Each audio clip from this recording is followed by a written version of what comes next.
Urges power. Give it to me. Without a shred of pity, without a shred of regret. Watching you go with glory in my heart. Going out of my mind. You're not going out of your mind. You're slowly and systematically being driven out of your mind. But why? Why?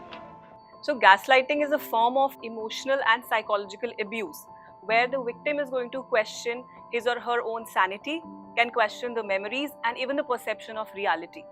Gaslighting एक ऐसा term है जो अभी 2022 में Webster dictionary में आया है because this has become such popular emotional abuse in the society. So अगर देखा जाए तो गैसलाइट एक फिनोमिना है कि हमें रियलाइज नहीं होगा कि हमारी डेली एक्टिविटीज में we would be the victim because at time से इतना सटल होता है, लेकिन इसको रिकग्नाइज करना हमारी मेंटल हेल्थ के लिए बहुत इंपॉर्टेंट है. So there are few red flags जिसको मैं बोलूंगी. सबसे पहला है कि अ पर्सन और the victim is going to feel confused.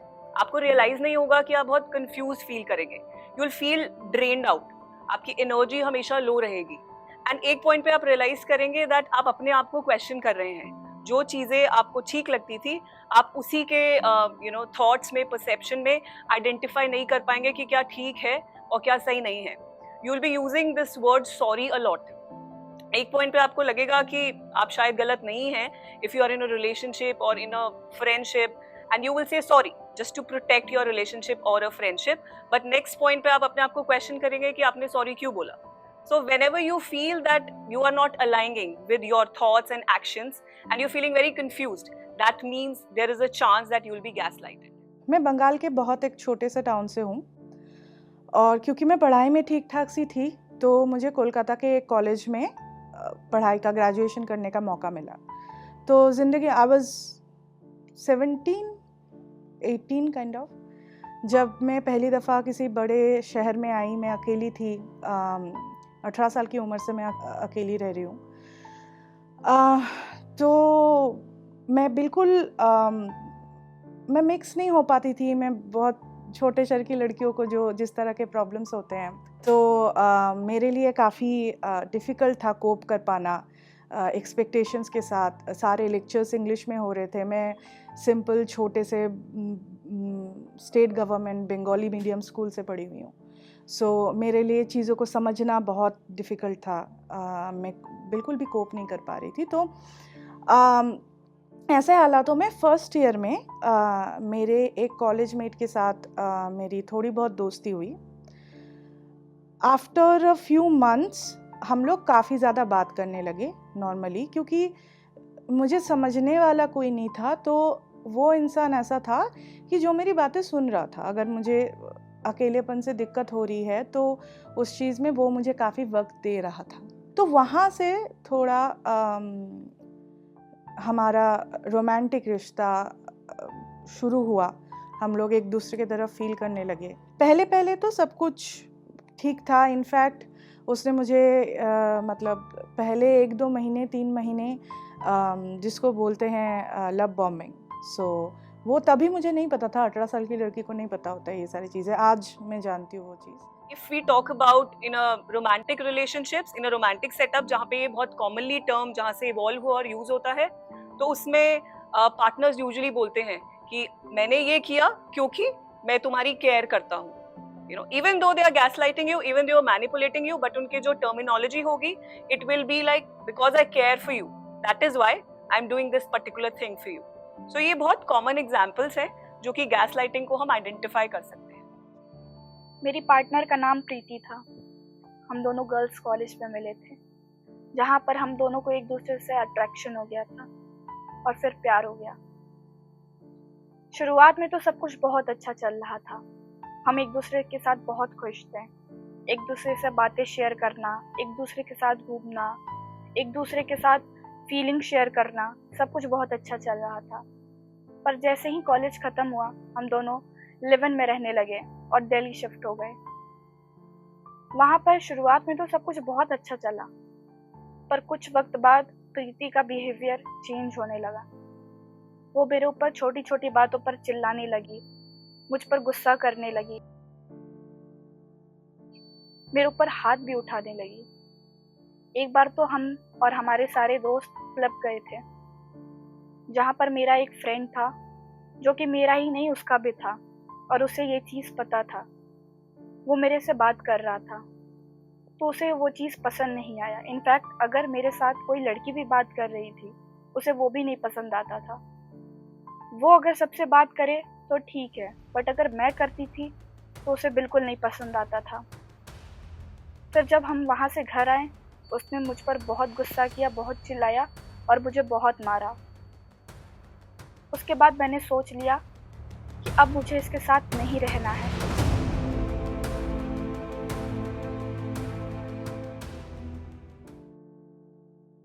शुरुआत में क्या हुआ था कि this person that I am talking about, वो खुद को ही कंसिडर्स हिमसेल्फ अ पोएट और लिटरेचर को लेकर ही इज़ वेरी पैशनेट और काफ़ी बायस है उसके अंदर, इन द सेंस कि the only human being who is a good human being,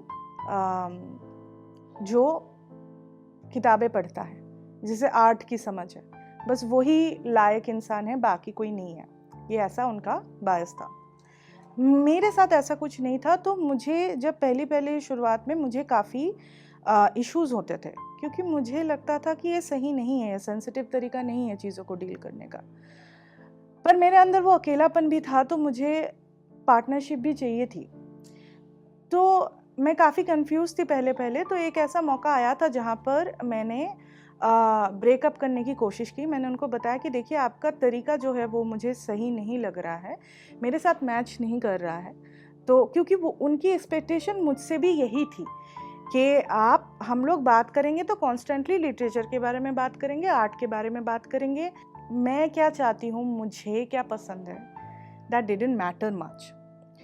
so there was a point early in the relationship जहाँ पर मैंने ब्रेकअप करने की कोशिश की थी, लेकिन उन्होंने उस वक्त इतना ज़्यादा इमोशनली मुझे बताया था, रोया उन्होंने ये वो, कि मैं नहीं ज़िंदा रह सकता तुम्हारे बिना, तुम मुझे छोड़ के क्यों जा रही हो, ठीक है। तो मेरे लिए वो मैं नहीं कर पाई। मुझे लगा कि मैं इतना हर्ट कैसे कर सकती हूँ किसी को, तो मैं नहीं कर पाई, तो मैं रह गई। तो वो जो मैं रह गई, और कहीं पर वो जो मैंने खुद को कहीं कन्विंस कर लिया कि नहीं, प्यार में कर रहा है वो जो भी कर रहा है, जबकि मुझे चीज़ें गलत लग रही थी। सबसे पहले एक्सेप्टेंस, आपको एक्सेप्ट करना पड़ेगा that you are in a phase, you are in a friendship, relationship, और जो भी आपका एक पर्टिकुलर जोन है दूसरे इंसान के साथ, that you are the victim of gaslighting. आप जितनी जल्दी एक्सेप्ट करेंगे, आपके लिए उतना आसान है उससे निकलना। सो एक्सेप्ट एंड एक्नॉलेज, पहले आइडेंटिफाई कीजिए एंड उसको अपनाइए। दूसरी चीज ये है, you have to put the end, if you are in a relationship, it's a romantic relationship और a friendship, you have to put the end to that particular relation. धीरे धीरे उनको प्रॉब्लम होने लगी। मेरे जितने भी दूसरे कॉलेज के दोस्त थे, वो किसी ना किसी मुद्दे से वो यही बोलते थे। उनको दिक्कत ये थी मेरे सारे दोस्तों से, ये लोग लिटरेचर को सीरियस नहीं लेते हैं, इनसे क्यों बात करना है, ये लोग लायक नहीं है हमारे दोस्ती के। And I will be like कि ठीक है, वो लिटरेचर में इंटरेस्ट नहीं लेते हैं, पर आई लव दिस फ्रेंड्स, मैं उनको बचपन से जानती हूँ, वो मेरे लिए ख़ास है। पर वो नहीं होता था, मुझे मजबूर किया गया था दोस्तों से, फैमिली से दूरी बरतने के लिए। और जब भी मैं बोलने जाती थी कि क्यों, मैं तुमसे इतना प्यार करता हूँ, मेरा प्यार काफ़ी नहीं है क्या, मैं तुमको पूरा टाइम देता, और वो टाइम देते भी थे पूरा time, we were way too dependent on each other। तो वो मेरे लिए धीरे धीरे इतना ज़्यादा टॉक्सिक डिपेंडेंस बन गया था कि उसमें ज़्यादा काबू था नहीं मेरा खुद का भी। सो यूजुअली जो गैसलाइटर्स होते हैं, वो आपको अगर उनको एरिया देखना होता है, मैं स्पेसिफिकली बताऊं, तो पहले आपको डिसोसिएट करते हैं उस पर्टिकुलर एरिया से। वो प्रोफेशनल हो सकता है, या वो आपका कोई फ्रेंड हो सकता है, या आपका कोई सपोर्ट सिस्टम हो सकता है। So in case you're feeling any of these signs, that means you are gaslighted by somebody. So recognize करना, identify करना, इसी से हम समझ पाएंगे that okay, this is a particular thing and this really exists. I got a job in Delhi after completing masters. तो of course job चाहिए था, मैंने बहुत फाइट की थी इस जॉब के लिए। It was a dream come true for me. तो उनको काफ़ी इश्यूज़ थे, उनको काफ़ी ज़्यादा दिक्कत थी कि मैं फ़िनेंशियली इंडिपेंडेंट हूँ अभी, वो नहीं थे उस वक्त। तो बातों बातों में ये सारी चीज़ें मुझे सुनाया जाता था कि इट्स अ फॉल्ट कि तुम अर्न कर रही हो और क्योंकि तुम अर्न कर रही हो तो ये सब हो रहा है, तुम बिगड़ चुकी हो, तुम बहुत ही नीच औरत बन चुकी हो उसके वजह से। ये जो अब्यूज है ये इस लेवल पे होता है, the manipulation is going to be at such level that victim can also land up into anxiety, panic attack and depression. So इस दौरान ऐसा भी हो सकता है कि जो डिप्रेशन है वो इतना ज्यादा हो जाता है that victim may need medical help. And also post traumatic stress disorders, dysfunctional relationship, ये सब हमारे जो गैसलाइटिंग है जो विक्टिम फील करते हैं उसके आफ्टर इफेक्ट या साइड इफेक्ट्स होते हैं। This person had control over कौन सा साबुन इस्तेमाल करूँगी, तो क्या खाना खाऊंगी, तो किससे दोस्ती करनी है, तो किससे कौन सा फिल्म वॉच कर सकते हैं, कौन लाइक ऑल ऑफ इट। एक टाइम हम लोग टीवी देख रहे थे, वो थे नहीं रूम में, वो कहीं बाहर गए हुए थे। तारक मेहता का उल्टा चश्मा देख रही थी मैं, it's a very famous comic show. तो वो अंदर आए, उन्होंने देखा तारक मेहता चल रहा है, ये है तुम्हारा स्टेटस, तारक मेहता देखती हो तुम, दिमाग बाहर छोड़ के आई हो क्या, दिल्ली जाकर दिमाग छोड़ दिया है तुमने, जब से फाइनेंशियल इंडिपेंडेंस आया है तुम्हारा दिमाग चलना बंद हो चुका है। Doesn't make any sense today, right? But I cried again throughout that night, and I kept on saying sorry. I'm sorry मैंने तारक मेहता देखा, I'm sorry, I'm so sorry. मुझे नहीं देखना चाहिए था। हाँ, of course, intelligent लोग थोड़ी देखते Tarak Mehta. See, the problem with toxic relationships and gaslighting is that it's not easy to come out of it. Afterwards, my life, I didn't know what to do with it. मुझे पता था इससे बाहर आना है, मुझे पता नहीं था कैसे बाहर आना है। And I went into a very deep depression.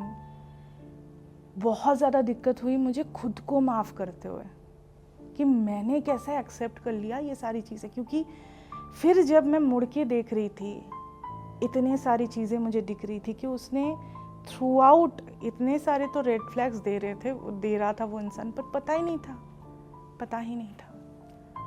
तो पढ़ना शुरू किया मैंने कि क्यों किया मैंने, ये क्यों हुआ। बहुत ज़्यादा टाइम लगेगा खुद को माफ़ करते वक्त। So yeah, that was my first major romantic relationship and major gaslighting experience. Practice gratitude. ये सोचने का कि हम लोगों के साथ ये हुआ and this is a negative thing. When we focus on the positive thing, it will grow. So हम उस situation से बाहर आ पाएंगे. And practicing forgiveness. आप ये सब एक छोटी-छोटी affirmations के through, you can make a journal and you can write it down in your diary and just forgive. Because you have to really come out of this particular situation. Because अभी ये हो चुका है. So जिस चीज को भी जिससे आपको खुशी मिलती है, always say create your joy list. So आप बैठिए और identify कीजिए कि क्या चीज आपको खुशी देता है. And that void has to be filled by that. So ये बहुत छोटी-छोटी चीजें हैं, but they make a huge impact. अपनी sleep cycle को बहुत ठीक से रखिए. So all of these things you can practice to heal yourself, and which will help you out to come out of this gaslighting.